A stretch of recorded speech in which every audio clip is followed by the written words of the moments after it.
Vijay TVK party పెట్టిన తర్వాత చిట్ట చివరి సినిమా 'జననాయకన్'. తన రాజకీయ అవసరాల కోసమే తీసుకున్నాడు ఆ సినిమా. వాస్తవంగా ఆ మధ్యన ఒక సినిమా వచ్చింది. అతను అందులో ఏదో ప్రపంచ గొప్ప బిజినెస్ మ్యాన్. అతను అలాంటి ఒక బిజినెస్ మ్యాన్ ఏ దేశంలో అడుగుపెడితే, ఏ వ్యాపారంలో అడుగుపెడితే ఆళ్ళందరూ నాశనం అయిపోతారు. లైక్ ఎలన్ మాస్కో లేకపోతే గనక అతని పేరేదో ఉంది గదా! మన 'సోరోస్' లాంటోడు తరహాలో చూపించారు అతన్ని.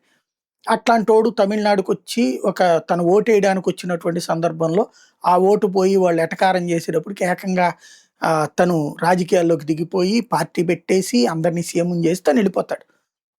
అలాంటిదేదో ఇందులో గూడా ఏదో పెట్టినట్టున్నారు. అంటే రేపు పొద్దున్న రాజకీయాల్లో గెలిచేసి సీఎం అయిపోతే ఏది జేస్తాడు? సీఎం ఎట్లవ్వాలి? ఇయన్నీ పెట్టినట్టున్నాడు. దానికి సెన్సార్ రాలేదు. అది కేంద్రం తప్పని, రాష్ట్రం తప్పని ప్రస్తుతానికి నడుస్తా ఉంది అదంతా. కోర్టు గూడా ఇంతవరకు క్లియరెన్స్ ఇవ్వలేదు దానికి. ఏమైందో తెలీదు. కింద కోర్ట్ నుంచి సుప్రీం కోర్ట్ దాకా వెళ్ళాడు. ఇప్పుడు అందులోని వీడియోలు లీక్ అయినియి. దాని మీద విజయ్ బాధపడ్డాడు, ఫిల్మ్ ఇండస్ట్రీ బాధపడింది, చిరంజీవి గారు గూడా బాధపడ్డారు. అందులో వీడియోలు ఇప్పుడే ఎందుకు లీక్ అవుతాయి? లీక్ చేయాలనుకున్నాడు అప్పుడే చేద్దుడు గదా! ఇప్పుడే చేశారంటే విజయే చెయ్యాలి. ఎందుకు? తన రాజకీయ అవసరాల కోసం ఆ సినిమా తీయించుకున్నాడు. ఆ రాజకీయ అవసరాలకు ఆ సినిమా పనికి రావట్లేదు. ముందు రిలీజ్ అయ్యుంటే అదొక టెంపో క్రియేట్ అవుతది. క్యాడర్‌లో, పబ్లిక్‌లో అది తనకు ఓటు తెచ్చిపెడద్దనుకున్నాడు. దాన్ని దృష్టిలో పెట్టుకొని ఆళ్ళు ఆపినట్టున్నారు. అటు కేంద్రమును, రాష్ట్రం కుమ్మక్కయి గూడా ఉండొచ్చు అందులో. కాబట్టినే న్యాయ వ్యవస్థ దగ్గర ఇద్దరు డ్రామాలాడుతున్నారు. అది ఆగుతోంది.